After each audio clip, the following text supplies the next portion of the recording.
Good morning, millennials. Welcome back to The Toast and happy Monday, y'all. Hope everybody had an amazing girly swirly-filled weekend. And speaking of girly swirlies, it's the girliest swirlied who ever swirlied. Hey, Jax. You think I'm the girliest swirly who ever swirlied? Who is swirlier, me or you? Jackie, it's not even a question. We know who the swirliest girl on the planet is, but we can't share that story. No, we can't, but it always comes back to that, doesn't it? And I think it's just kind of, that's sort of the lesson here, you know? Yeah, which is... Family, I don't know. Okay, that's a really good lesson to start off our weekend on, even though the lesson It's not our weekend. It's not the weekend. We'll get there, you guys. We will get to making a good show. No, that's for damn sure. We will get to the weekend. That's like kind of the whole point of today. It's like to get to tomorrow. I was saying we will get to making this podcast episode good. We will. Because we haven't made a lot of sense yet. I couldn't agree less, actually. Everything we're saying is making complete and total sense to me. I'm happy for you. And I think people will understand where we're coming from. No, because the thing, and you know what? This weekend was kind of just like a reminder for me. Like, I met so many toasters this weekend, and if somebody was listening to our conversation who did not listen to the toast, like, we were not speaking English. The toasters understand what we're saying, because even though it might not be, you know, the language, it's our language. Yeah, I agree. And maybe you and I are disjointed a little bit because we were apart this weekend. And it's definitely possible. We're kind of like vibing with other sisters and stuff, kind of like forsaking me. And I think that might be why we need to get on the same page today. So by forsaking you, do you mean, you know, calling you every day and telling you every detail? Yeah, that's exactly what I mean. That's exactly what I mean. And I'm pretty sure I called you guys. I was like stalking you. No, I'm pretty sure like we literally were like, we have to call Jackie. Oh, that's so cute. Thanks. Yeah. Well, tell us about your weekend, please. We left on a cliffhanger. Turdy went to Luke Combs in Boston, which broke my heart. Yeah, and Jackie, unbeknownst to her, put one of her, you know, witchcrafty hexes on my weekend. She was like, I hope you have a terrible time. I hope, you know, Luke gets laryngitis. And while Luke did not get laryngitis, bless the heavens, I would be lying if I said I didn't believe in the power of Jackie's witchcraft, because she sent us off on like a really kind of toxic negative note. And, you know, it kind of worked. On the way there, Jackie took us 7 hours to get to Boston. There was not 1 minute we were not sitting in traffic. Like, we didn't have freedom is a highway. We didn't get to cruise until like the last hour. We got there so late. We literally ran to the hotel, put on clothes, and ran. Like, it was just so chaotic. And we get there, and it's raining. And at first it's just drizzling, and Luke is not letting that bother him. He's delivering the performance of a lifetime. And then, you know, crazy lightning flashes across the stadium, and Luke had to go. Like, he was told, you know, it's very unsafe. Everything is made of metal. You gotta go. So what you're saying is rain was driving thunder, lightning. Precisely. And then there was like a 30-minute break. So we were like backstage, and everyone was just like waiting for the go from the fire marshal. Then he said, you're good to go. Luke started playing again, and it was torrential downpour. Like, the craziest rain I've ever seen in my life. And at first we were like, you know, on the side trying to be covered, and then we were like, fuck it, we just like went into the pit and got soaking wet, and it was amazing. And then Luke was like, listen, I'm being told I can only do 2 more songs because of the lightning. And he put his whole pussy in the last 2 songs. He just went for it. We were living for it. Honestly, it was so fun. What songs did he choose? That's a good The Kind of Love We Make, and I think Beer Never Broke My Heart. Yeah, he like totally switched up. He's like, I'm going to play 2 bangers because I only got 2 left. And it was really amazing. I think in the end, he only played maybe 15 out of like 22 songs. So we got like most of the concert. And he really, I feel, did all that he could. I don't think he was even bothered by the rain. Everyone was living for it. It was so sick. Like, my blowout was destroyed, which was crippling for me. I realized like halfway, I was soaking wet, and I was like, wait, my blowout. Like, oh crap, my hair. Literally. My hair was supposed to carry me through the whole weekend, and then I'm sitting there looking like I just got out of the shower, like sopping wet. Like, my clothes I had to throw away my jean shorts. Like, they were unsalvageable. It didn't seem like you liked them anyway. I actually didn't. They don't like fit me anymore. every time you posted your outfit, you're like, weird outfit, but here I am. Yeah, like the shorts were a size too big and like they made me look fat and I just like hated them. So I actually ordered a new pair. I needed to get a new pair anyway because I needed a different size. So I won't be lamenting over the loss of those denim shorts. But me and Margaret were like looking at each other. We're like, this is amazing, but like, what kind of powers is our sister capable of? It really felt like it was, you know, sent directly from you. You were trying to ruin our fun. We did not let it ruin our fun, but we did like miss out on like probably, you know, 25% of the show because of the rain. Yeah, no, there was definitely hindrances and obstacles. And I did feel bad about my initial hex because Luke shouldn't have to get sick and suffer just because like I can't be at his concert. So I feel like the rain was a happy medium, you know? Yeah. But so we called Jackie the next morning and we asked her to undo the witchcraft because we drove all this way. Like we wanted a beautiful night. We wanted the full show. And we were like, can you please just like put aside your jealousy and undo whatever curse you put on us? And she did. She undid it. And that night was absolutely gorgeous. Not a cloud in the sky. Perfect weather. Wasn't even that hot. It was perfection. It was, now you can take your headphones out for this because I'm about to like brag so much. It's fine because I just want to say, like, when I woke up Saturday morning and I FaceTime you guys and you guys told me how your evening was so treacherous, it didn't make me happy. Okay, that's good. It didn't. That's why I lifted it. I was like, no, I still want my sisters to have a good time. Like, this isn't bringing me joy. So I want to hear about the good times now. So we got there for the whole show. So there's like really like a nice lineup, and we were all saying it was giving us like a mini Stagecoach vibe because we started seeing performers at 5 and Luke doesn't go on until 9, and he's amazing openers. The first opener is a band called Flatland Cavalry, which is like probably the smallest. I hadn't heard of them. Margot had, and they were really good. And then Riley Green and Lainey Wilson, who are both like major country stars. It was really giving like festival vibes. So by the time Luke went on, we had like, you know, danced and drank, and it was like really, really fun. And then there are no words for Luke Combs' performance. I've been trying like all day yesterday to like decide what I'm going to say because it was so magical. And I don't know if it was like an especially good show for Luke or he just does that every night. This is what I'm going to say, and I think people are going to freak out. It was just as good as the Eras tour. I believe it. His vocals were on point. The production was amazing. Like, his band was incredible, and the biggest compliment I can give him is between songs, cumulatively, he probably spoke for 4 minutes, like, during the entire show. I hate when artists are, like, talking so much. It's like, great, please sing. Like, he did not mince motherfucking words. He's like, this next song was my number 1 hit. Like, thank you for the background, and now we can sing. Yeah. He barely spoke, and it was just amazing. There was like this electricity and everyone, oh my God, it was, in terms of the volume of the crowd, it was just as loud as Eras. Me and Margaret were laying in bed that day. We were like, what do you think is Luke's biggest song? Like, what would he end with? And there were literally like 8 songs that I think are his biggest songs. Like Beer Never Broke My Heart, One Too Many, Hurricane, Crazy Beautiful, One Number Away. Like, what's his biggest song? I don't even know. When It Rains, It Pours, I think. Oh, When It Rains, It Pours. We were just like, and that was so evident. Let me look on Spotify, like, because you I did. Okay. I think Better Together. What? Yeah, no, wait, maybe not Better Together, but that was like top 5. It okay, was, right now, okay, but it's not in chronological order, but out of the top 5 and the streaming numbers, it's Beautiful Crazy. Okay. And then When It Rains, It Pours. But, like, Fast Car is up there in top 5 right now, but it hasn't been out around as long, so it's, like, not really fair to compare. By the way, did you see that Barack Obama's listening to Fast Car by Luke Combs? No, where would I see that? You know, he releases like his summer playlist. Yeah. And it's like such a big deal for artists who get on it. And he literally had Luke Combs' Fast Car on it. Oh my God, that's amazing. I always see the list because he does a book list too. And sometimes like a Redheads book or two will end up on there. And it's pretty cool. And it's further proof Barack Obama understands it's never too late and he joined the Redheads. It's true. And speaking of the Redheads, I read the Redheads book this weekend and it's really good and a really quick read. But it's also a Danish choice, so it's very literary but easy to read. Like even Snitch breezed through it. Mm-hmm. Not to say anything like about Snitch. What, like Snitch is dumb? Is that what you were trying to say? That's what it sounded like. So you're saying Snitch is dumb?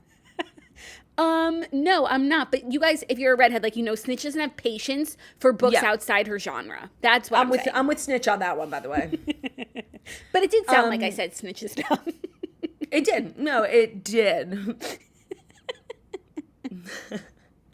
Okay, so back to the concert. So, like, there was just, everyone knew every song. Like, it was so major, and it was like, you know, not to make everything about me, but like all of us, like, we have known Luke, like, since his first song. Like, we've really been following, and I just felt like this enormous sense of, like, happiness and pride for him. Like, it was so cool, and he's just so regular. Like, he's not this diva extraordinaire. Actually, when me and Margaret were backstage, we went both nights, and so both nights, like, the same staff were working at Gillette, so we kind of became like a family, you know, we kind of knew everyone. I met this, you know, this guy Sean, and we were like best friends, and he was standing right outside the bar. Like, we were just like, it was kind of like camp energy. We were literally, and we said bye to everyone, like Shauna, our girl, like, it really felt like camp. And I was just asking them so many questions, because I feel like it's such an interesting job to, like, work backstage at Gillette. You probably see so much. And he was like, one of the guys was like, I've never seen this many people backstage. Like, usually, like, it's so many divas or big bands come, and there's like 4 people backstage, you know, only, like, but Luke invited, like, everyone from his record label and friends and family of the band. Like, it was really, like, I just fucking love him. Like, I was just obsessed with him watching the show. It was the best show ever. Like, I cannot recommend. And, you know, he's always doing the most to, like, make sure every possible seat is sold in the stadium for, like, $1. Like, he's not here to make, you know, billions of dollars. He makes a lot of money, and he's happy with that. And he just sells, I think, like, a couple hundred tickets the day of the show for, I think, $12. So all in, it's $25. It was amazing. Like, I cannot recommend, even if you know a few songs, like, you will know the vibes are immaculate. Like, and it was so toasty. I don't know if I was expecting it to be that toasty. I hadn't thought of it. Me neither. It was toaster central. Wow, how fun. It was just amazing. I'm sorry, I don't want to, like, keep, like, saying, like, it was just incredible. It was, like, one of the best nights of my life. No, it was fun to watch your stories the next day. I certainly went to his website to see if, like, he had any tour stops, like, next year. In your bedroom. I'm, like, the best I could hope for is that one of his shows, his U.S. shows in the next few weeks, gets canceled and has to be postponed till next summer. And whatever city it's in, I will go. He's doing his international tour, like, through the fall, and then there's, like, one show next summer. I forget what it is, but I need to plan my next pregnancy around Luke's tour. Like, this can't keep happening. No, and he did the cutest thing. Oh my God. There was, right after he sang Fast Car, the band was still playing, like, the song Fast Car, and he brought out this kid, Cooper. I saw. He had just beat cancer, and I think his wish was to sing on stage with Luke Combs. So Luke brought him out. They had, like, this tiny little mic stand because he was, like, 3 feet tall. It was so cute. And he gave us all the backstory, and he was like, Cooper's going to sing with us. Please, like, you know, sing as loud as you can. The stadium went wild. The kid was so cute. Luke was just beaming, smiling, staring at this kid. He was adorable, and everyone was, like, sobbing. So I was, like, hysterically crying. It was so cute. So it really had it all. It had, you know, peaks, pits. Like, it was incredible. It was one of the best concerts I've ever been to, for real. And I saw him at Madison Square Garden twice, but something about being at a stadium outside, a beautiful summer night, like, it's different. It's elevated. Yeah, I wouldn't know, but I'm sure it was. It was. Okay. Well, I survived. Yeah, you did. I survived the recap. Yeah. How was your weekend? My weekend was nice. It was cute. Lots of fun activities. Read a lot. So Harry went to the water park, like, major. Yeah, he was a park boy. Fun activities, coloring, reading. You know, the usual. You have FOMO for my weekend. I have FOMO from yours. Yeah, a lot of art projects. So creative, that boy. Yeah, but it was a fun, sweet weekend. Streisand was an angel. What more could you ask for? Nothing. Yeah. Except maybe, like, a Luke Combs concert in your living room. Yeah. Well, I had one on my Instagram stories. That's true. I could not stop posting. Like, I know people probably thought I was, like, so annoying. I'm Miranda Lambert's worst nightmare. But I couldn't stop. It was every song I'm like, oh, this is, like, his biggest hit. Like, everyone needs to see this. Yeah. No, I enjoyed it.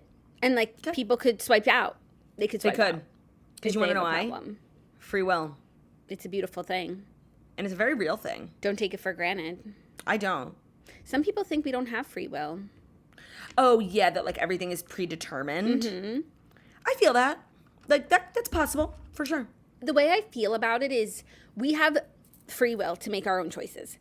But God knows what we're going to choose. He didn't decide what we're going to choose, but he just, like, knows what it's going to be. He literally invented us, so, like, he knows what that dumb bitch is going to do, you know? Right. Like, he knows what's coming, but you get to decide which path to take. Yeah. It's just like, no, that's an interesting philosophical, quandary. Yeah. What do you guys think? Do we have free will? Sound off in the comments. Do we have free will? Sound off in the comments. Anyways, we have some great stories today that we shall get into. Good stories, things in which to talk about that I do need to talk about.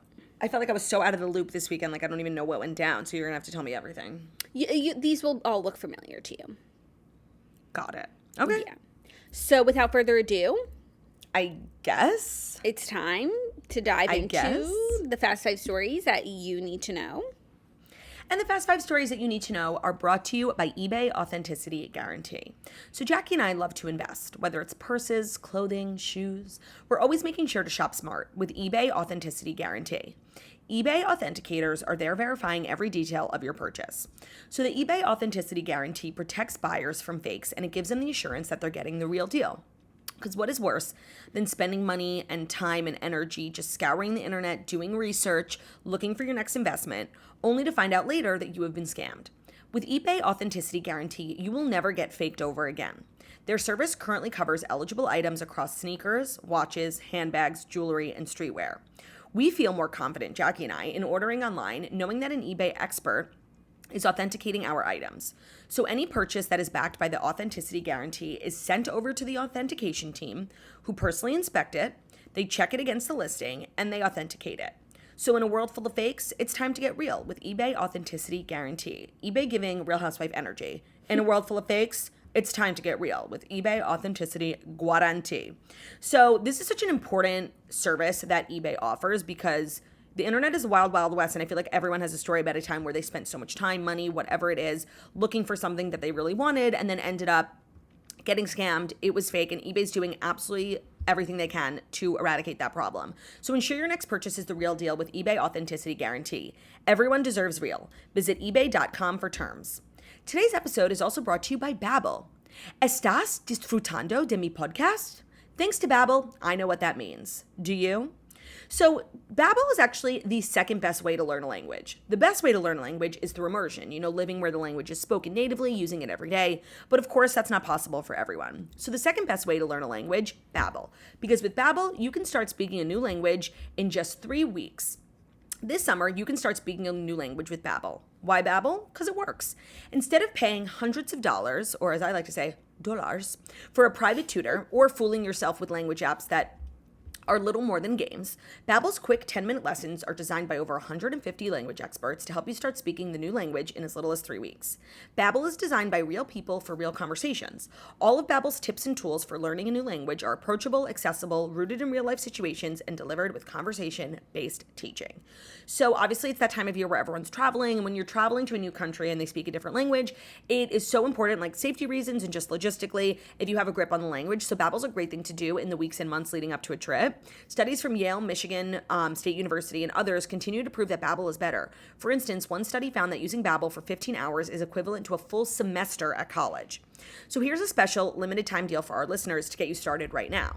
Get 55% off your Babbel subscription, but only for our listeners when you go to babbel.com/toast. That's 55% off at babbel.com/toast, and Babbel is spelled BABBEL.com/toast. Rules and restrictions may apply at babbel.com/toast. Thank you, Claudia. You're welcome. Our first story, Jamie Foxx is speaking out for the first time since his mysterious health scare. He says he went to hell and back. So he posted a video speaking out for the first time since being hospitalized following a mysterious medical complication in April. In the video, he fought back tears as he divulged on the hellish experience he went through in an emotional video. He said, quote, "I went through something I thought I would never, ever go through." He informed his followers that he's not blind or paralyzed. "I know a lot of people were waiting to hear an update. But to be honest with you, I didn't want you to see me like that, man. I want you to see me laughing, having a good time, partying, cracking a joke, doing a movie or a television show. I didn't want you to see me with tubes running out of me and trying to figure out if I was going to make it through. He didn't disclose his illness, but he said he's finally on the road to recovery. He praised his sister and his daughter for saving his life. He said to them, to God, to a lot of great medical people, I'm able to leave you this video. I cannot tell you how great it feels to have your family kick in such a way, and y'all know they kept it airtight. They didn't let out nothing. They protected me, and that's all what I hope that everyone could have in moments like these. But I'm coming back, and I'm able to work.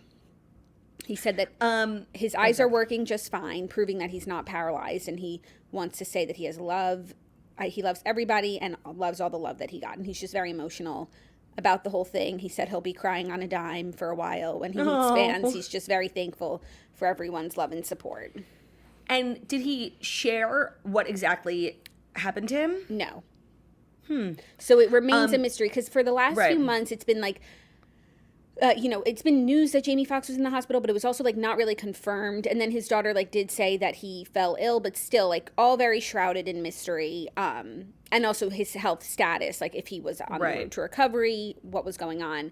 He's obviously doing so much better that he's able to put out a video, but still it's very mysterious what happened. Yeah, I mean, he looked good in the video. I was happy to see him looking somewhat usual in it, like what I imagine Jamie Foxx looked like. So scary, so sad. Glad he's doing well. I feel like he is when I think of one of the most well-connected celebrities, in the sense that he has so many celebrity and powerful friends, and I feel like everybody was talking about it but not saying what it was. I'm still everyone was talking about it but didn't have any information. Especially the media and people. Maybe his friends know what's going on, but no one was sharing. No one is sharing. Well, you know what? On his own time, I hope he's okay. I'm glad he's doing better. How scary, to just one day be fine and then one day you could be paralyzed or blind. Yeah, and for months to be in the hospital. Right. That's so sad. Well, he probably has access to the best of the best, and I hope that whatever it is, they can figure it out. Yeah, I hope so too. But that was a positive update, because this story's just kind of been looming. We haven't even spoken about it much because we have no information. Right. So it was nice to just see him on camera doing well and letting everyone know he's doing better. Totally. Our next story, you guys, finally there's some fire where there's been smoke. Tom Brady and Irina Shayk were spotted getting flirty and touchy-feely after a sleepover at his house. So Tom Brady seems to have moved on from his ex-wife Giselle. The retired NFL star was photographed looking very flirty with another supermodel, Irina Shayk, over the weekend in photos obtained by Page Six exclusively. So he picked up Irina from the Hotel Bel Air Friday afternoon and then drove them to his LA home, an eyewitness told Page Six. They're told the duo didn't emerge until 9:30 a.m. the following day, when Tom dropped off Irina back at the hotel. Then he picked her up again Saturday afternoon in his black Rolls Royce and returned to his house. At one point, he was seen affectionately caressing the Russian stunner's face while stopped at a red light.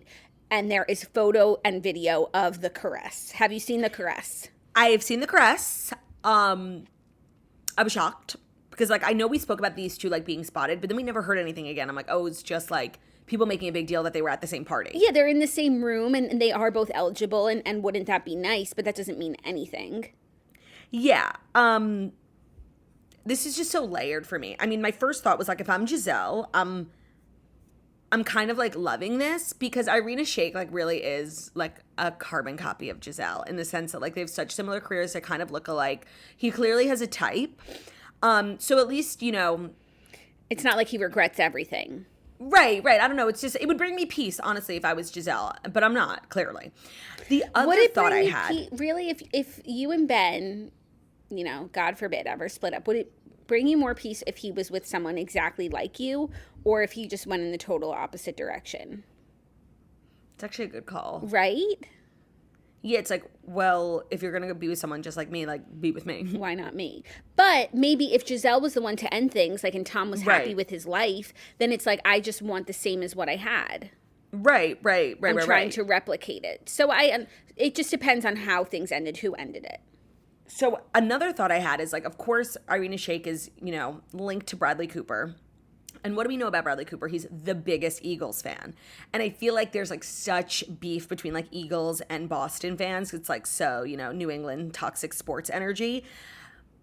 Bradley Cooper's not okay. But it has nothing to do with like Irina Shayk or him being, you know, like, you know, still in love with her. He's like, this is disgusting. You know, like she is essentially, you know, dating the father of her child's like biggest enemy, right? Sort of. I mean, he doesn't play for the Patriots anymore, and who knows, maybe they like are friends because they go to like events together and stuff. But this is really a slay for Irina Shayk. I feel like since she broke up with Bradley Cooper, like the way I've perceived their breakup, like she didn't win, you know? Yeah. Like there were always these stories about her like trying like groveling to get Bradley back. She's always like posting stuff to make it seem like they're together when they're clearly not together. So true. And now she's coming out on top with this. Even if it was just like one night, this is so cool for her. Yeah, no, it's a slay. It's a slay. It's a slay and a half. That's very true. Let's not forget her brief romance with Kanye. Right.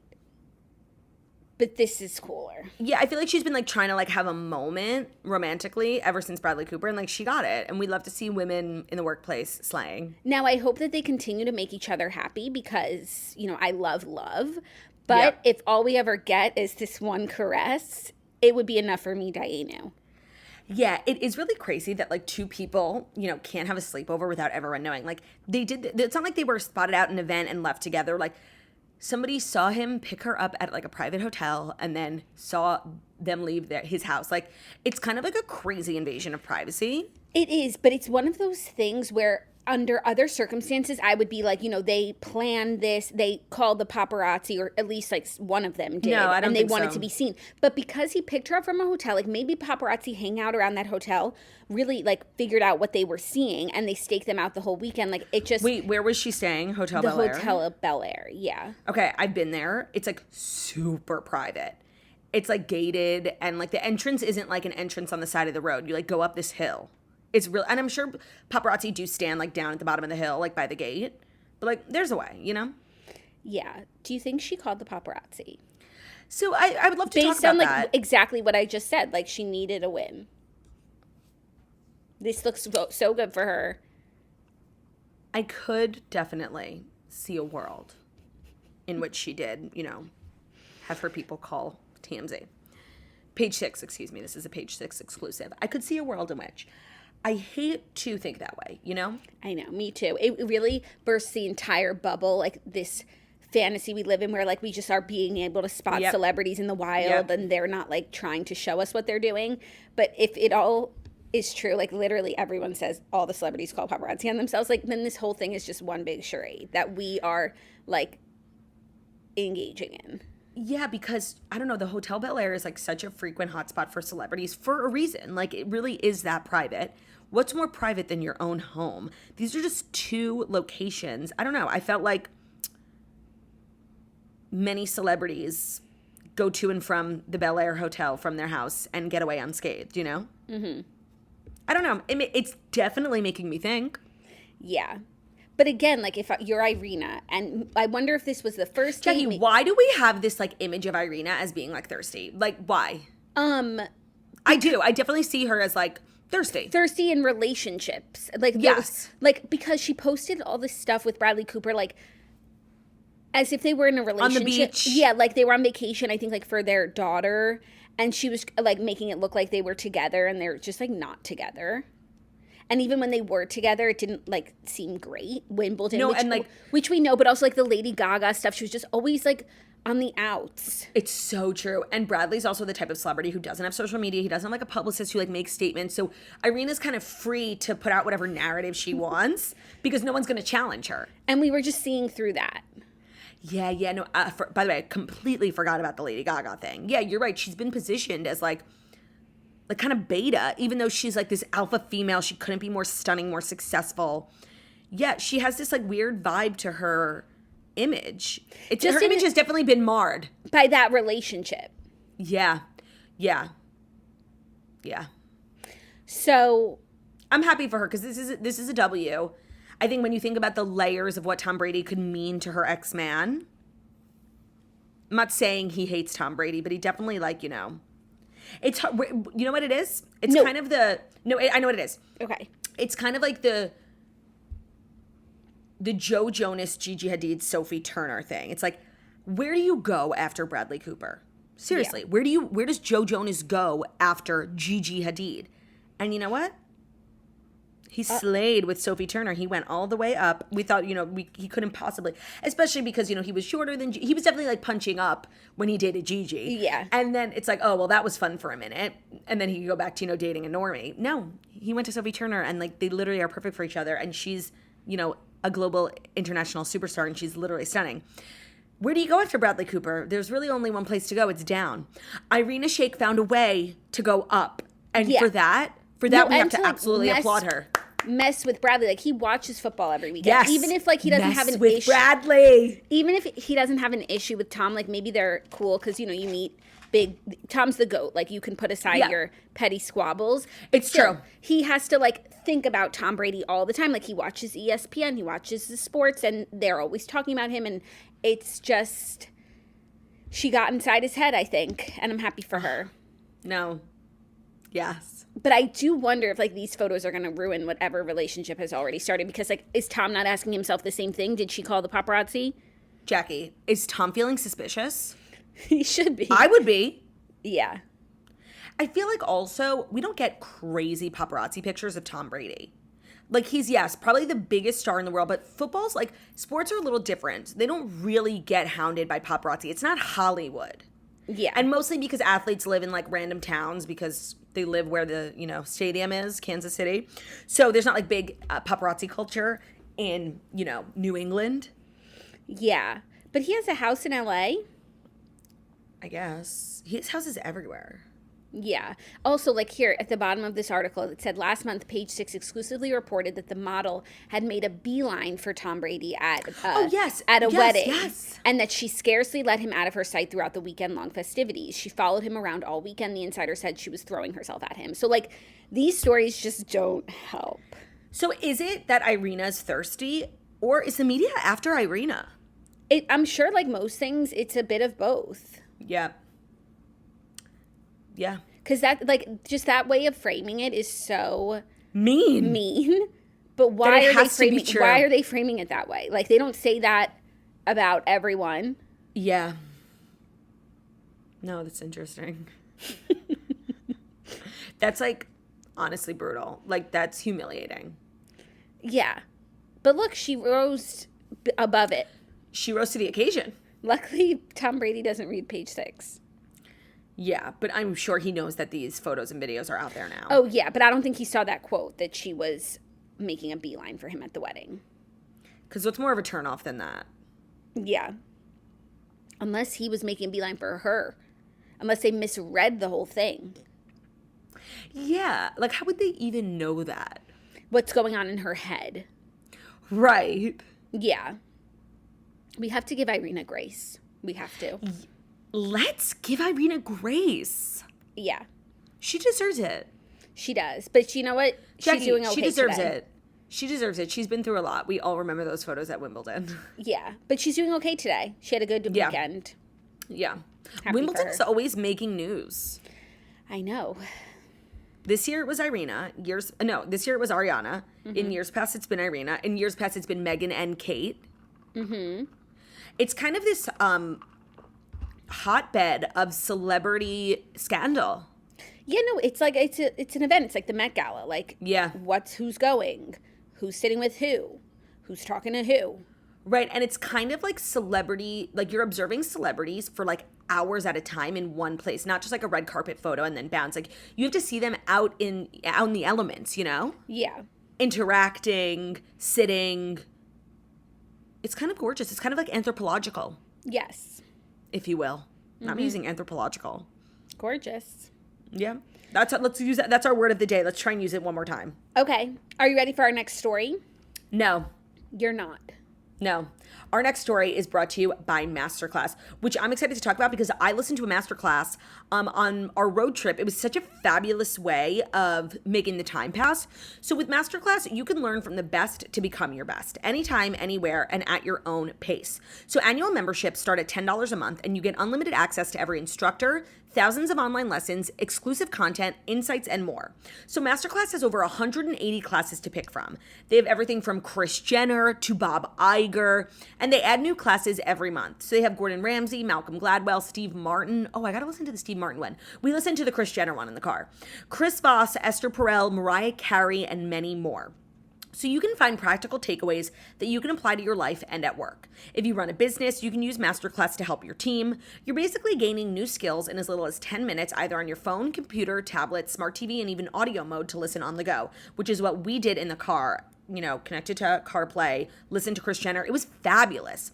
So how much would it cost to take one-on-one classes from the world's best? I mean, literally millions of dollars. But with a Masterclass annual membership, it would only cost $10 a month. You can get unlimited access to every class, and right now, as a Toast listener, you can get 15% off when you go to masterclass.com/toast. That's masterclass.com/toast for $15 off an annual membership. Masterclass.com/toast. Also, a great gift to give someone for whatever, niche or interest that they have. It's a fabulous way to extend a courtesy as a gift, Mm-hmm.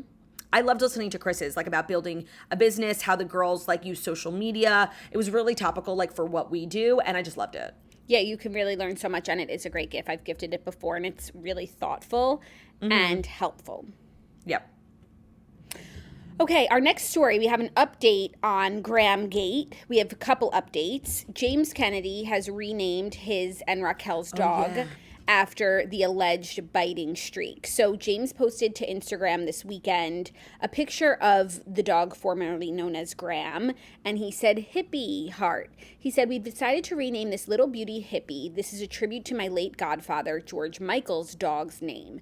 The only dog I saw around the house growing up. Although George and Hippie are in heaven now together, I know that they are watching over me now. A proud doggy papa." So we'll talk about the name change, but also over the weekend, Raquel's mom spoke out about why she surrendered Graham after he bit her. So Raquel's mom, Laura, claims she surrendered Graham after the canine bit her, quote, to the bone. She told Entertainment Tonight, Rachel put Graham into behavior classes after breaking up with James because he had bitten several people. When Rachel went into the mental health facility, she asked us to care for Graham, as we have many times before. While caring for him, he bit me to the bone, causing severe damage. She said, I saw 2 doctors for the wound that suggested he be euthanized, which we absolutely declined, and sought out the best rehabilitation center, California Doodle Rescue, that gave him a trainer with over 40 years of experience. After discussing the matter with Raquel, Laura said she decided putting Graham in the care of California Doodle Rescue was the best option. She said, we made the tough decision to drive Graham on May 20th to California Doodle Rescue so that he wasn't alone, and delivered him directly to the trainer's home with a tearful goodbye. Raquel's mom went on to claim that Graham bit both the trainer and her husband, although the pair was able to get him to a place where he could be adopted. So then he was placed with a new owner and was returned within 3 days after also biting her. Oh my God. Yep. The rescue then reached out to Lisa Vanderpump for financial assistance to hire a different trainer. Lisa offered to adopt Graham, and he was picked up by Vanderpump Dogs Rescue on July 13th. Then Raquel's mom said that California Doodle Rescue was given the impression that Vanderpump Dogs would either rehabilitate Graham and place him in a good home, or that he could live on the Vanderpump property for the remainder of his life. Mm-hmm. She said, my daughter nor I ever dumped Graham and want nothing but the best for him. And then eventually Graham was reunited via Vanderpump Dogs with James, who has now renamed him. So that's the whole story. Maybe there's still more, but it's much more than we had last week. No, and you know what? I'm glad that we reserved judgment last week because there's far too much detail in that story for Raquel's mom to be lying, and Raquel's mom is not thirsty. She didn't have to speak out. No, Raquel's mom is just a regular woman. I'm sure the thing, and Raquel's not in the facility anymore, but maybe not in a place to be like, speaking to the press or trying to clear her name. And like, this was like the things people were saying about Raquel for surrendering her dog. And it was Graham, who we seem like we know, and we've never known him to have behavioral issues. Like, it was so out of left field. Like, I'm actually very glad that her mom spoke up and gave context to the story, because it seems like this has been an ongoing saga, not just like Raquel woke up one day and was like, I can't take care of my dog. Yeah. Oh, yeah. No, and the kind of crazy part is like after all that rehabilitation, somebody adopted him and returned him 3 days later. Right. It's very much like Lucy. Like, you try and do, like, you take all the right steps, but you do have this dog to bite down to the bone. Yeah. Multiple times. Yeah, that's really crazy. It seems like everybody tried to do the right thing. And now, all's well that ends well to end up with James. Yes. Hopefully James can provide an environment for him where he's not biting people. But what do you think about James changing his name? I'm not here for it. Don't get me wrong. I changed Theo's name like 4 days after getting him. He was 3 months old. I don't know how old this dog is, but I've known the dog for a few years. So the dog is at least a few years old. Yeah, they adopted Graham, I think, in 2018. So he's at least 5. Yeah. That's very confusing for a dog, especially a dog that's having behavioral issues. Like, you use a dog's name in training so much, and, dogs don't know a lot, but they know their names. Yeah, and especially, like, Graham knows James, and Graham knows James as Graham. So, like, then for that person who's always called him Graham to then call him Hippie, I imagine it's confusing. But when people adopt dogs from shelters that weren't their ex-girlfriend's dog before, Yeah. Do they change their name, or do they come with the name? That's a good question. I feel like they come with the name. Actually, I don't know. I mean, if you're adopting like a senior dog, you're not going to be out here changing the dog's name. Yeah. I guess it depends how old the dog is. And I think you could do whatever you want, really. Maybe, yeah, of course, maybe there are some people who, believe that having a fresh start, a new name might be like a good thing for the dog. I'm sure there are schools of thought that would say that. And other people might say that the familiarity of the name is what's key. In a name, Claude? What's in a name? It's an amazing question.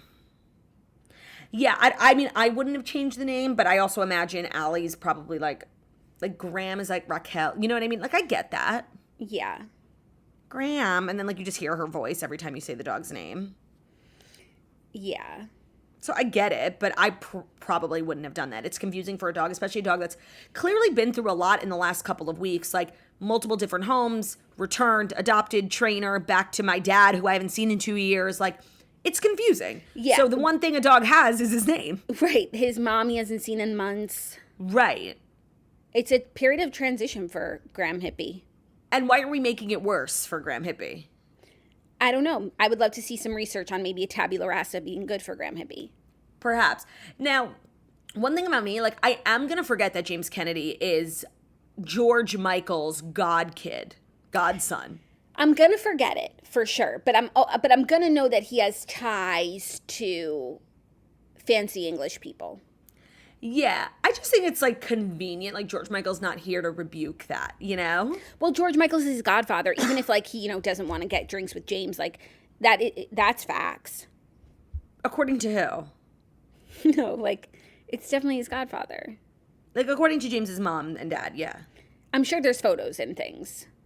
Yeah, you're right. It's just, like, it's so inconceivable to me. I'm just, like, I have a hard time believing it. Not because it's not true, just because it's a very, unbelievable thing. Yeah, but it reminds me a lot of Dorit PK. Yeah, of course it does. And the other George, what's his name? Boy George. Because also we met James and Dorit kind of at the same time. They both have ties to fancy English people.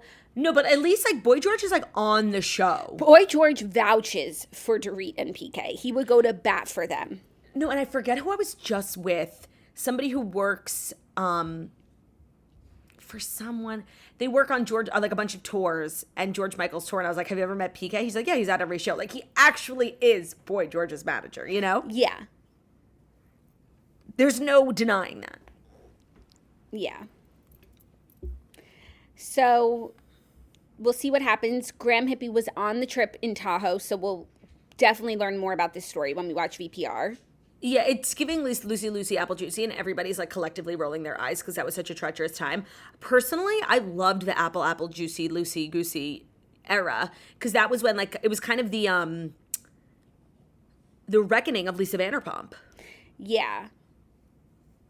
I liked that time. Yeah. Like, I don't roll my eyes at it like some people do. No, me neither, especially not now, like with so much hindsight. Like it was very pivotal to the whole franchise. Right. It was, who would have thought that would have been the beginning of the end for Lisa Vanderpump? Yeah. We had all had so much fun that day. We had no idea how terrible things would soon become. Are you ready for our next story? Yeah. Happy birthday is in order for Selena Gomez. Oh, yeah. She celebrated her 31st birthday this weekend with Paris Hilton, Christina Aguilera, a Barbie screening, and a bunch of other celebs. So she marked her 31st birthday with a huge party with friends and shared a series of behind-the-scenes images from the celebrations on Instagram on Sunday. She just wrote a simple caption, 31, and she showed off her gorgeous outfit. I believe her dress was Valentino, something like that.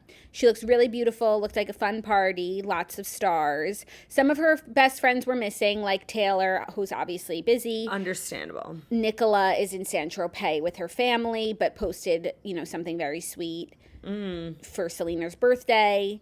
And it looked like a fun night was had by all.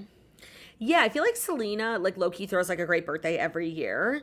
And even though she seems, like, she's not, like, a thirsty celebrity who's always, like, out and about with other celebs, she really has so many celebrity friends, like, high-profile friends. So her birthdays are always, like, a fabulous event.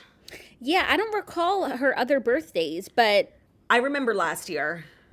I'm sure she did something big for her 30th. 30th, right. This was, like, a little bit more low-key. A Barbie screening's really cute. Yeah. Very cute, and it was cool to see who she is friends with, and unexpected. By the way, Barbie's now been out. I know. Well, that's our fifth and final story. The numbers are in. They are? Yeah. Okay, well, let's keep talking about Selena before we dive into that, but I am really curious, because I haven't seen the numbers yet. Yeah, no, numbers are in, and reviews are in too from both the critics and the lay people, and we will talk about it. But yeah, Barbie screening is very cool. Oh, what are your thoughts on, like, because it was Barbie opening weekend, people getting, like, really dressed up to go see Barbie? There was, like, a lot of discourse about it on the internet. People were, like, making fun of other people. I thought it was cute. I will always be into that. I will always be into, like, people having, like, finding a reason to, like, dress nicer than they would have, back in the day when people went to see a movie. It was, like, a very affair. Exciting affair, and now people dress like complete slobs because just that's, like, the culture. And that's also the way that the movies just are now, and I do it too. Like, I'm not gonna. Yeah, it's the way, like, sit movies there for a while. Should be. Yeah. Yeah, like same with airplanes. It's like, why the fuck would I wear a skirt? Jeans with a button. Terrible. But it's also because, like, now we eat so much at the movies. So true. And we have, like, these huge sodas. Maybe I'll go see a movie tonight because Ben's gone. Barbie? What should I see? You should see Barbie. I feel like for the podcast, I should see Barbie, but, like, I low-key, ever since I read The Rose Code, like, my whole personality's changed. I kind of want to see Oppenheimer, especially Josh Peck is in it. I know, I want to see Oppenheimer, too. I'll see, honestly, whatever theater near me has better times and is playing, theaters, like, in New York are, like, so, like, in trouble. They're not, like, playing a million movies at the same time. It's not like it used to be, like, 2:30, 3, like, it's literally 3 shows, maybe 2 movies.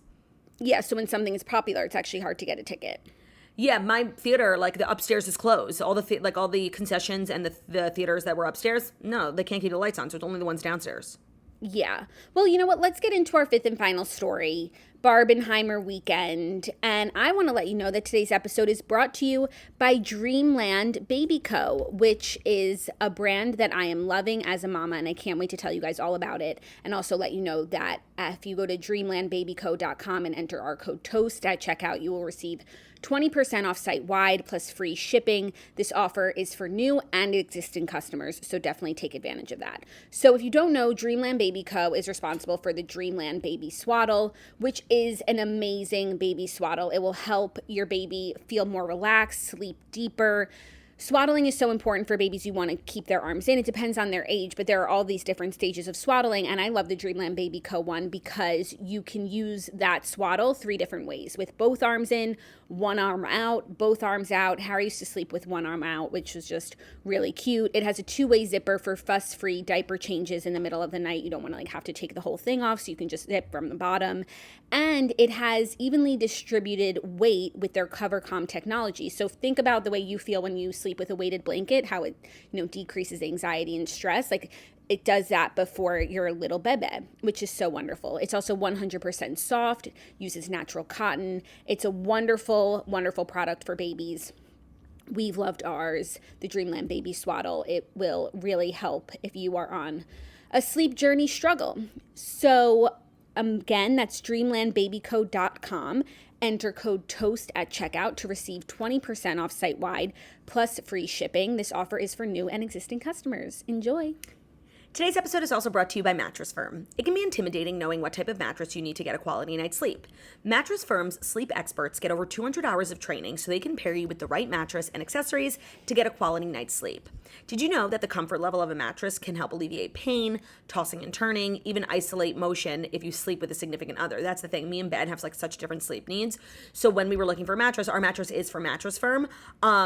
It was very difficult, and when we went into the store, and they were so helpful. So you can chat with the sleep experts in store or online to find your sleep solution.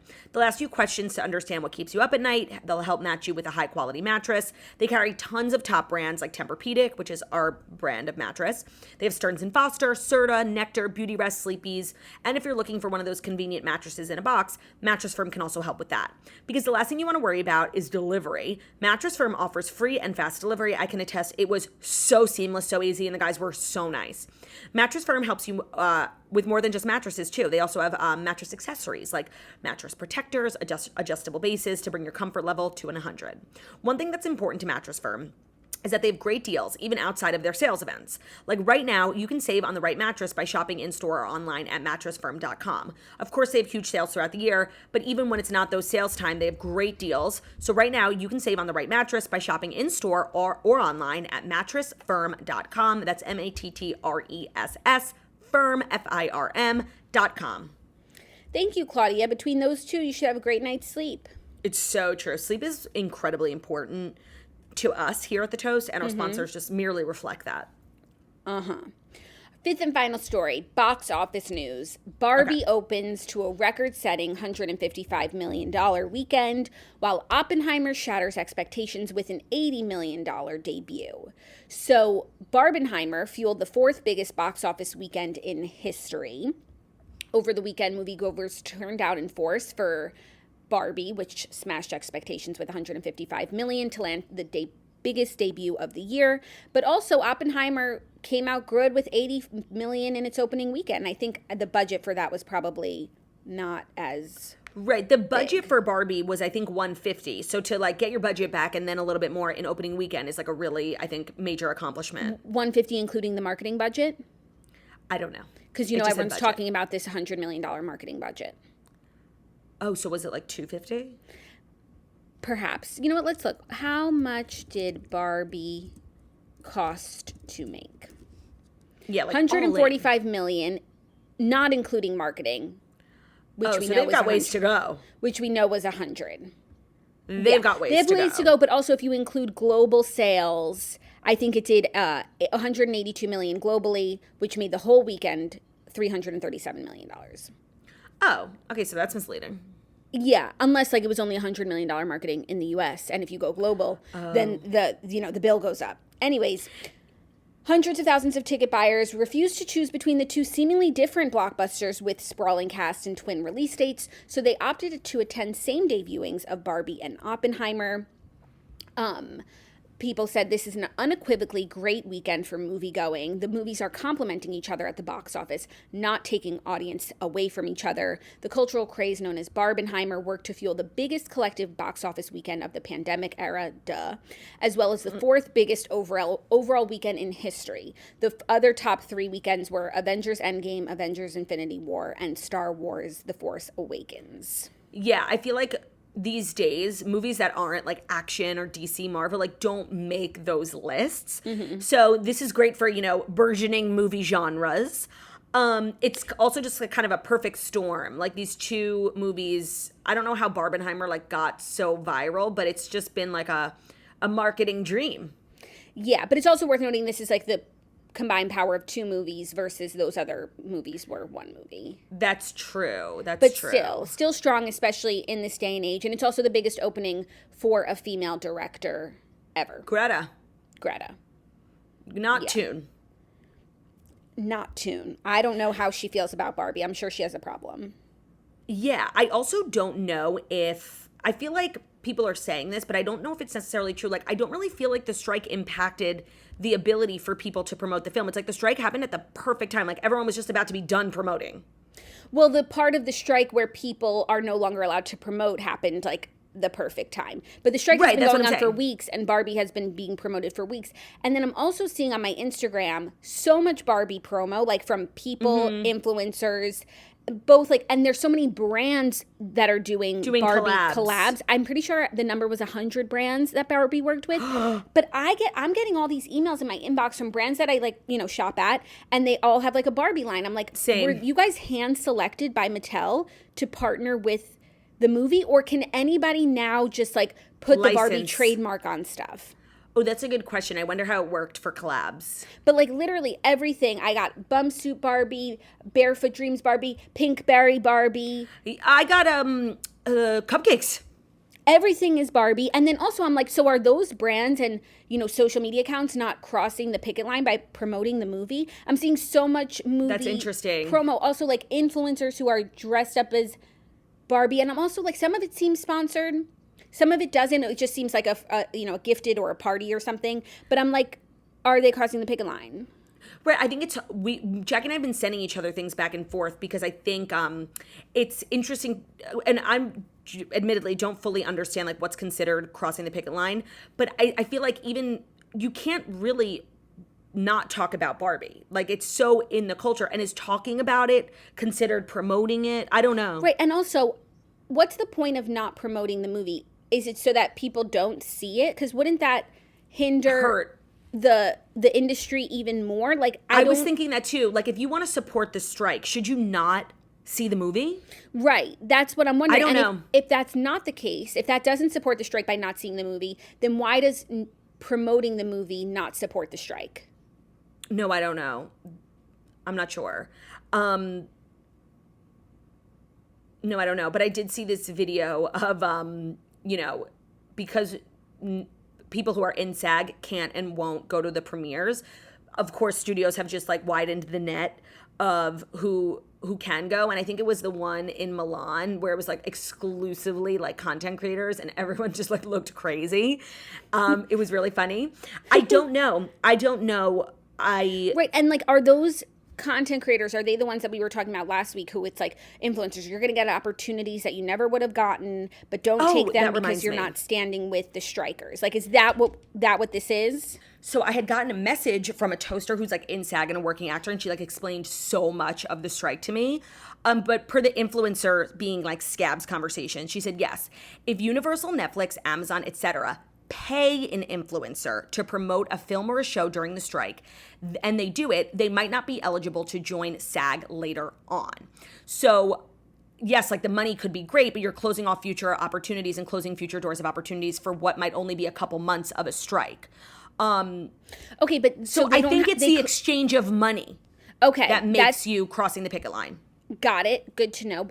But if they're working with studios on behalf of like promoting, that doesn't necessarily mean that those influencers like want to be actors one day. No, but you know, the job of being an influencer brings you so many different opportunities that like, you know, down the line you actually might get booked on a role that requires you to be in SAG, and if you did something years ago, you're closing off that opportunity. Got it. But it doesn't close off the opportunity for in the future for that studio to book you again for promotion. No, because you don't need to be in SAG to be like paid to film a movie. But I don't know, if you just like go to see Barbie and you're not being paid, but you like post about it on Instagram, is that being Scab? Not according to what this person told you. Yeah, I think it's the exchange of money. Got it. Okay. So it's all very interesting, and I don't actually think that the strike hindered people going to see the movie. And I'm not sure if, if you want to support the strike, if you should see the movie or not. I feel like you still should. I don't know. Yeah, it seems like it would be good to support the industry. Right. If the movie does and well, and a female director. But do the studios suffer if the movie does poor? Like, maybe the people who worked on the movies get paid the same regardless, and now if you want the studios to feel the pain, you don't go see the movie. Yeah, that's perhaps, if you want to stand with the strike, maybe you don't go see the movie. But I haven't seen that anywhere. But it just seems like the logical conclusion, since you don't want people to promote it.